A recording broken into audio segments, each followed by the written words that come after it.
Em 13 de março de 2019, o Brasil parou diante de um dos crimes mais brutais já cometidos em uma escola. Dois jovens armados, movidos por ódio e obsessões sombrias, entraram na escola estadual Professor Raul Brasil, em Suzano, São Paulo, e mudaram para sempre a vida de centenas de famílias. Mas para que podemos entender por que esses dois jovens cometeram tais atrocidades, temos que voltar um pouco para trás para saber sobre suas histórias.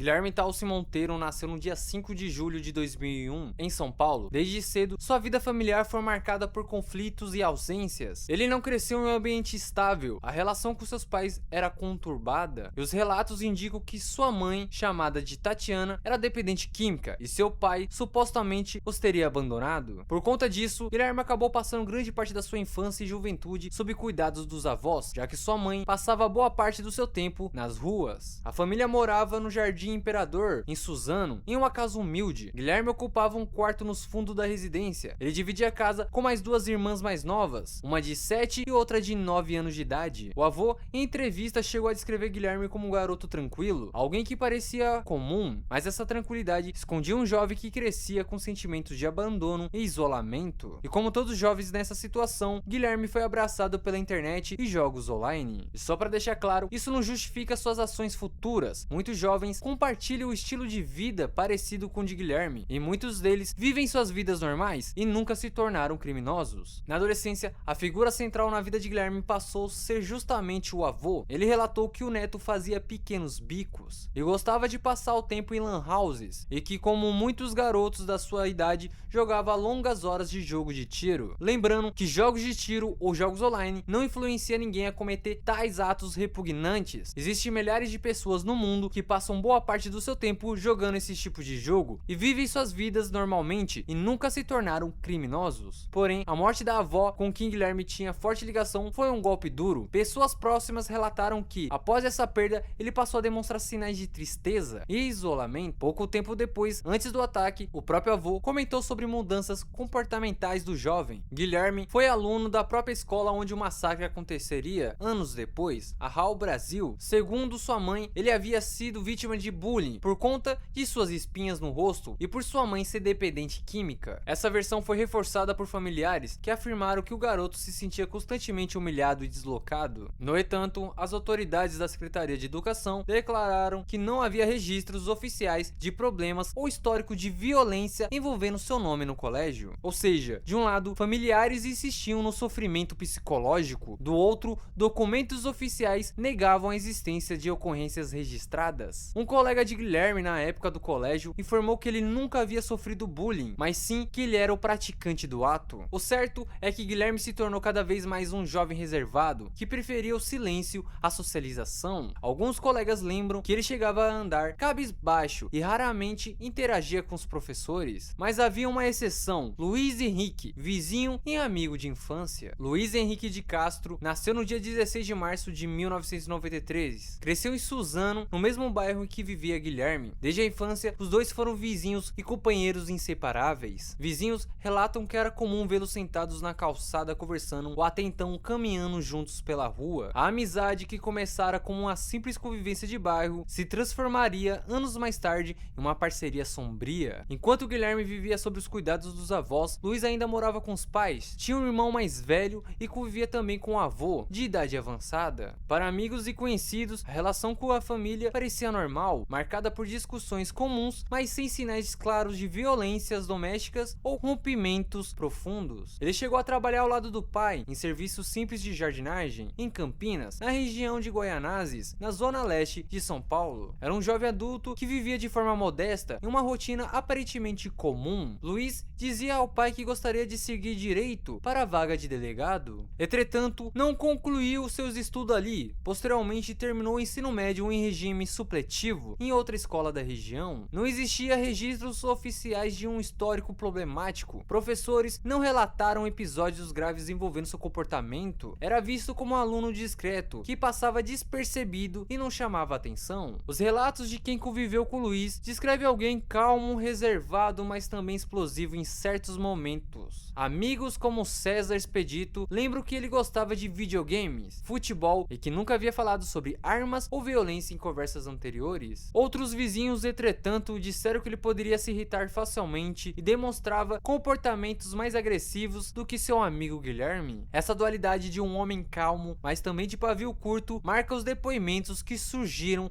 após o massacre. Aos 25 anos, Luiz Henrique vivia uma vida simples, trabalhava com o pai, jogava bola com os amigos e passava tempo em frente ao videogame e caminhava com Guilherme pelo bairro. Não havia relatos que Luiz Henrique tivesse sofrido bullying em algum momento na época do colégio, porém o jovem sofria de isolamento. Ambos começaram a frequentar lan houses, onde passavam horas jogando games de tiro em primeira pessoa, e gradualmente os jogos de diversão deram espaço a algo mais perigoso, fóruns virtuais que glorificavam massacres e incentivavam o ódio. O dono da lan house informou que certa vez um dos funcionários avistou Guilherme ostentando um pingente que fazia menção ao mas quando questionado, escondeu o pingente para dentro da camisa. Luiz Henrique e Guilherme eram inseparáveis. Enquanto os outros jovens ampliavam suas amizades e descobriam novos grupos sociais, eles se fechavam cada vez mais um no outro. Juntos, compartilhavam isolamentos, ressentimentos e o fascínio crescente por atos de violências do passado, como o massacre de Columbine nos Estados Unidos. Na internet, encontraram não apenas informações, mas também comunidades virtuais que celebravam a violência, e foi ali que amadureceu a ideia de transformar o ressentimento em ação. Luiz Henrique nunca teve um diário para anotar seus pensamentos. Sua família demonstrou uma certa surpresa ao descobrir sua participação no crime. Porém, Guilherme escrevia seus pensamentos em um caderno, dando espaço para revolta e sentimentos de ódio. Em seu caderno foram encontrados desenhos de armas, máscaras macabras e passagens da Bíblia satânica. Foram encontrados também táticas de jogos de computador e pensamentos soltos. Essas linhas eram preenchidas com pensamentos do criminoso sobre o bullying que sofria, como as espinhas em seu rosto, sua mãe ser dependente química e sua aparência com traços femininos. E assim, cansado de sofrer bullying, Guilherme abandonou de vez os estudos. Em seus últimos meses na escola, alguns alunos relataram que ouviram Guilherme dizer que voltaria para matar cada um deles ali, após ser alvo de piadas e bullying mais uma vez. Após sair da escola, Guilherme teve tempo suficiente para bolar seu plano de vingança contra aquelas pessoas que o teriam oprimido. E ele não estava sozinho. Luiz Henrique também queria se vingar daquela comunidade que o teria ferido de alguma maneira. Um ano se passou, Guilherme agora tinha 17 e Luiz 25. O plano dos dois contra a antiga escola estava pronto. Houve relatos que tinha um terceiro criminoso que iria participar do ataque, porém por algum motivo isso não aconteceu. Guilherme fazia alguns bicos para ganhar dinheiro e demonstrava ter uma vida normal. Luiz Henrique também tinha um emprego no qual trabalhava com o pai. O dinheiro de seu trabalho era gasto com materiais para o ataque. Cada um dos dois tinha um homicídio particular de vingança antes de irem para a escola. Pela manhã, iriam para a casa do primeiro alvo, de Luiz. A vítima seria um vizinho eletricista que teria tido algum desentendimento com Luiz. Em seguida, a dupla iria para uma revendedora de veículos, que era do tio de Guilherme. A segunda vítima teria sido escolhida por conta de supostas brigas antigas entre eles, e por Guilherme ter sido demitido pelo seu próprio tio. Mais tarde, o filho do tio de Guilherme disse que nunca ocorrera nenhuma briga e que seu pai apenas teria dado uma oportunidade ao jovem. De qualquer forma, com os alvos abatidos, a dupla seguiria direto para a escola. Para a primeira parte do plano, Luiz alugou um carro, um Onix branco. Esse veículo seria um meio de transporte dos criminosos para o dia do ataque. O carro foi levado para um estacionamento, ficando lá entre os dias 21 de fevereiro até o dia 7 de março. A dupla utilizou o carro para conversas mais sérias sobre o crime. Através de umas redes sociais, conseguiram alguns contatos que forneceram armas de fogo para a dupla. Além do revólver calibre 38,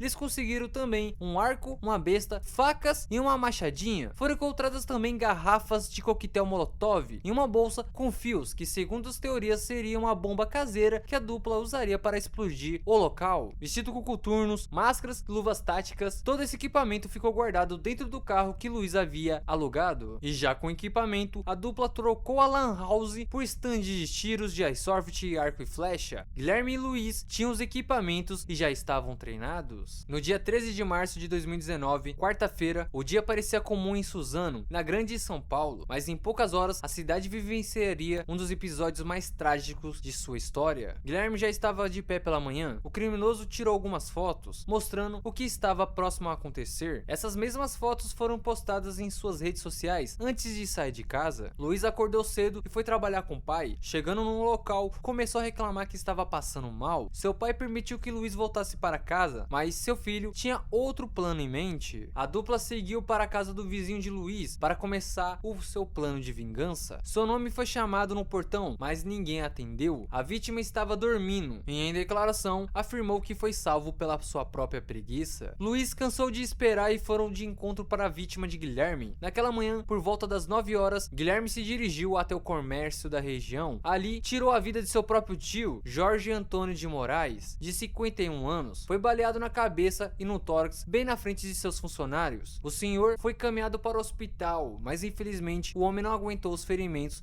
e faleceu horas depois. Pouco tempo depois, por volta das 9h40 da manhã, os dois rapazes chegaram à escola estadual Professor Raul Brasil. Com um revólver escondido e se passando por ex-aluno que desejava se matricular novamente, Guilherme teve acesso à escola. A dupla escolheu o horário do intervalo, quando os corredores e o pátio estavam cheios de alunos. Guilherme foi o primeiro a entrar, e assim que atravessou o hall da escola, jogou sua pasta no chão e sacou o revólver e atirou contra duas funcionárias que estavam ali próximas. Marilena Ferreira Vieira Almeso, coordenadora pedagógica de 59 anos, foi alvejada múltiplas vezes. A mulher infelizmente faleceu no local. Sua segunda vítima foi Eliana Regina de Oliveira Xavier, de 38 anos, inspetora da escola. Ela também foi alvejada múltiplas vezes e acabou falecendo no local. Os alunos que estavam ali perto conseguiram correr para dentro da escola. Na pasta jogada por Guilherme estava seu caderno com pensamentos e desenhos. A coordenadora pedagógica e a inspetora foram as primeiras vítimas fatais de dentro do colégio. Os tiros ecoaram pelos corredores. O som se espalhou pelo pátio, espalhando pânico imediato entre alunos e professores. Logo atrás de Guilherme vinha Luiz Henrique, que carregava diferentes armas: um arco, uma besta e garrafas que aparentavam ser coquetéis, mas em suas mãos ele utilizou principalmente uma machadinha. Enquanto Guilherme disparava, Luiz golpeava estudantes que já caídos no chão. Luiz entrou em luta corporal com a primeira aluna que tentou escapar pela porta, mas felizmente a jovem conseguiu se soltar e fugir. Logo em seguida, uma multidão de jovens passaram por aquele mesmo local. Luiz começou a utilizar a machadinha para acertar os estudantes, até que a arma ficou presa no ombro de um dos jovens, que por sorte conseguiu fugir e procurar ajuda. Apesar do ferimento grave, felizmente ele sobreviveu. O caos tomou conta da escola. Alunos correram em desespero. Alguns pularam o muro, outros escalaram janelas, muitos se trancaram em banheiros e salas de aula.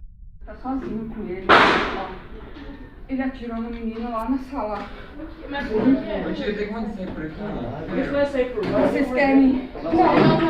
A gente quer sair daqui já. O portão tá aberto. Mas não tem como isso, não tem como. Calma, calma.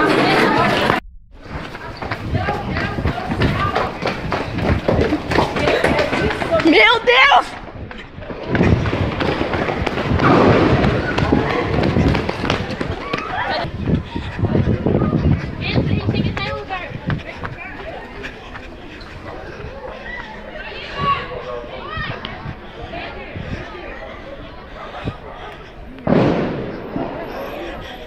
Meu Deus!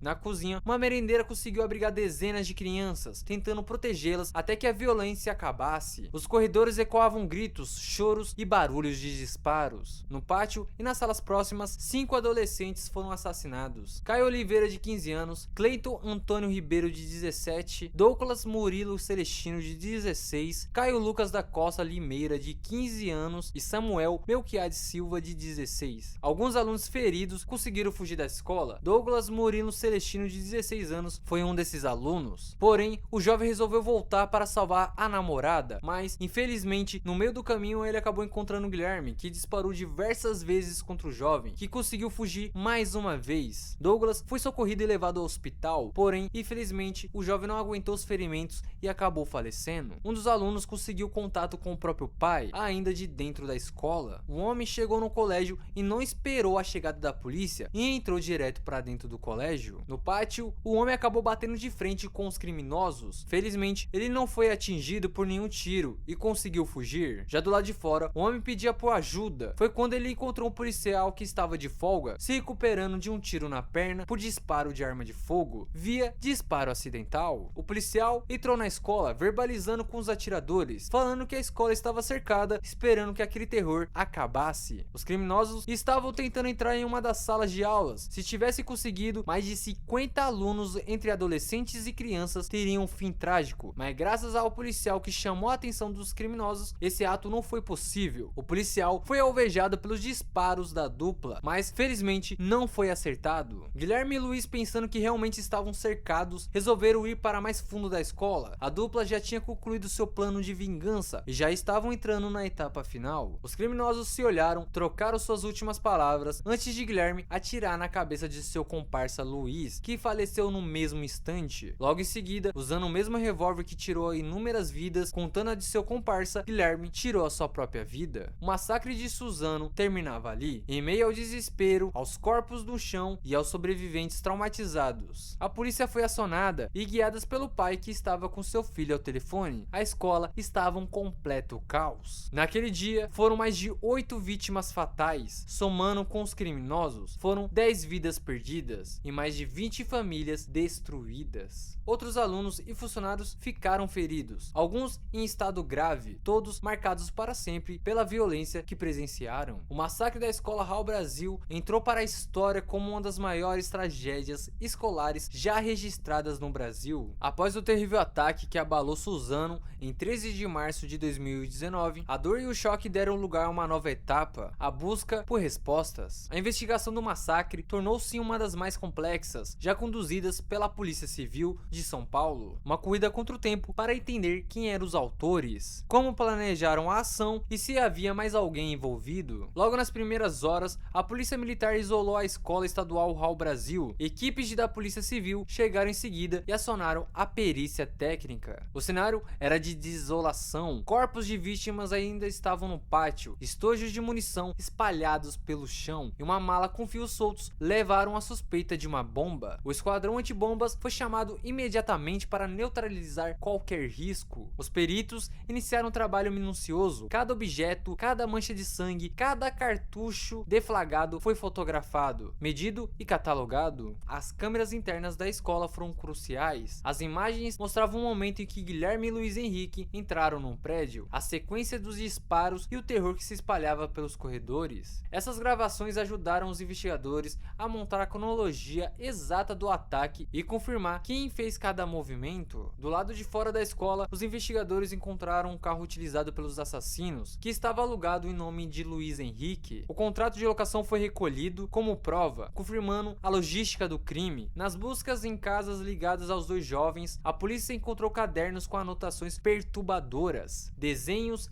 listas e ideias que mostravam como o ataque havia sido cuidadosamente planejado. A Polícia Civil ouviu dezenas de pessoas, familiares, vizinhos, ex-colegas de escola e até funcionários do estande de tiro e lojas de iSoft. Cada depoimento ajudava a montar um retrato mais claro. Os jovens vinham planejando um ataque havia meses, treinando, comprando, equipando e isolando-se socialmente. Logo surgiram indícios de um terceiro jovem, um ex-aluno que poderia ter colaborado no planejamento. Ele foi apreendido temporariamente, mas sua participação nunca foi totalmente comprovada e a justiça decidiu liberá-lo em fases posteriores do processo. Outras 3 pessoas chegaram a ser presas, suspeitas de ajudar na logística, como no aluguel do veículo e na aquisição de equipamentos. Entretanto, meses depois, essas prisões foram revogadas pela justiça por falta de provas consistentes. Durante cerca de 80 dias, a Polícia Civil reuniu laudos, depoimentos e perícias, e o inquérito final confirmou o que já se temia. Guilherme e Luiz Henrique agiram de forma